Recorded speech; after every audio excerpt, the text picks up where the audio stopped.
镜头这位满脸胡渣子，刚刚梦游回来的就是第6位参赛者伊戈尔。原来他爬上山来的目的，就是为了寻找搭建庇护所的地方和材料，不料中途犯困，于是就地打盹睡了一夜。我只能感叹伊戈尔是一个人才，为了赢得50万美刀，真的豁出去了。现在请各位点个赞，并系好安全带，跟随知识鼻祖一起领略10位奇能异士的荒野独居。今天伊戈尔的首要任务依然是寻找有食物和淡水的安营扎寨好地方。原来伊戈尔也不是一个善茬，他在犹他州长大，传统狩猎技能依然杠杠的，即便现在从事着朝9晚5的救助难民工作，不过一有时间，伊戈尔还是会进山打猎、捕鹿和钓鱼等原始生存技能。去年还参加了野牛狩猎活动，这足以证明伊戈尔的野外生存能力绝非一般人。现在他拿着弓箭徒步穿过茂密的灌木丛，一路上一点都不寂寞，因为他身边一直不缺烦人的蚊虫与君交谈，时不时还在脖子上亲吻几下，让你心中怒火泛起一丝丝涟漪，却又无可奈何。说起来有点搞笑，伊戈尔用了3天半时间，兜兜转转回到了出发点。这片海滩地势平坦，不仅有水源，还有优质的海带供应给自己食用，好歹有东西垫垫肚子。早晨来上一锅富含营养的海藻汤，一边欣赏着无敌海景，这何尝不是人生一大乐事呢？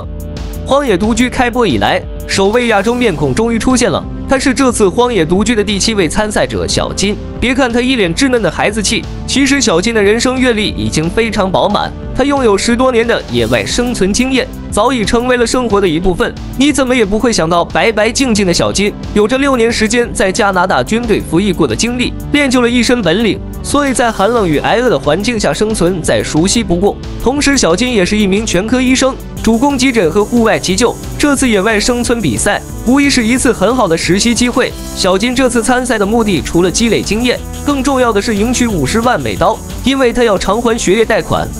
小金正在植被茂盛的丛林里寻找合适地方搭建庇护所，一路上很多树木都横七竖八躺在地上，很明显此地刚刚爆发过山洪，所以选择扎营地点必须慎重，免得大半夜熟睡的时候给冲走了。经过一轮勘察之后，终于找到一块相对合适扎营的地方，事不宜迟，赶紧动起手来。一根绳索，一个快防水布，简单的 A 字形庇护所就此落成。同时小金也不忘在庇护所四周用树枝和苔藓筑起一道半人高的围墙来挡风。当过军的人就是不一样，他现在还要在床边建造一个火坑，在持续烧火的过程中，同时也可以为庇护所提供暖气。为了使得床边能保持一定温度，还在睡床四周用粘土建造了一个烟囱。经过一轮捶打和密封之后，见证奇迹的时候终于到了。小金点上篝火试了一试，与众不同之余，取暖效果还相当不错。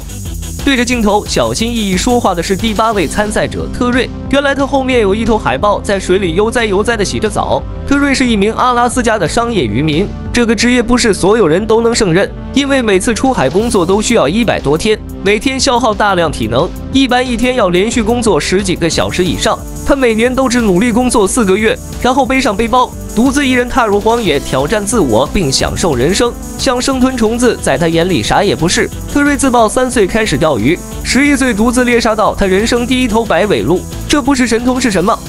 此时此刻的他，首先必须解决喝水问题，因为他附近的水源都给海狸污染了，所以必须把水烧开才能饮用。但事情往往没有想象中那么顺利。由于昨晚自己的粗心大意，把仅有的引火物暴尸街头全打湿了。现在拉布拉多的鬼天气，怕你在荒郊野外忘记洗澡，时不时就会给你来一场雨中宴，所以要找到干燥的引火物实属不易。特瑞正在卖力地拎着斧头劈开树干，好不容易撸到一点干柴，这时又下起了小雨，事不宜迟，赶紧回营地撸火去。特瑞一个小小的失误，导致现在喝水和取暖都成了大问题。撸回来的干柴已经从下午开始生火到晚上依然没能点起来，总是在点着的一瞬间熄灭，生火用的镁棒都快给特瑞撸没了，最后还是白用功。特瑞只好万般无奈收起镁棒，一边忍受饥渴与寒冷钻进了狗窝，一边还不忘分析今天失败的原因。难道是早上起床的姿势不对？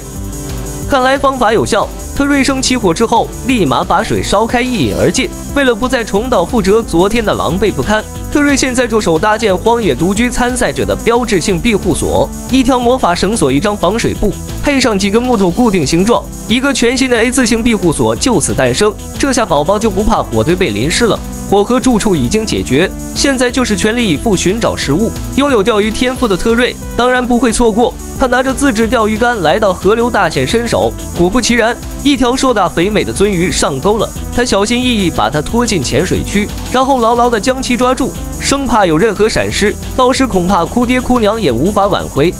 目前为止已经介绍了8位参赛者，剩下的2位参赛者又会有怎样精彩的表现呢？我们拭目以待。想知道后续发展如何，请记得点赞加订阅。如果有什么好的建议和提点，欢迎评论区交头接耳。下一期我们不见不散。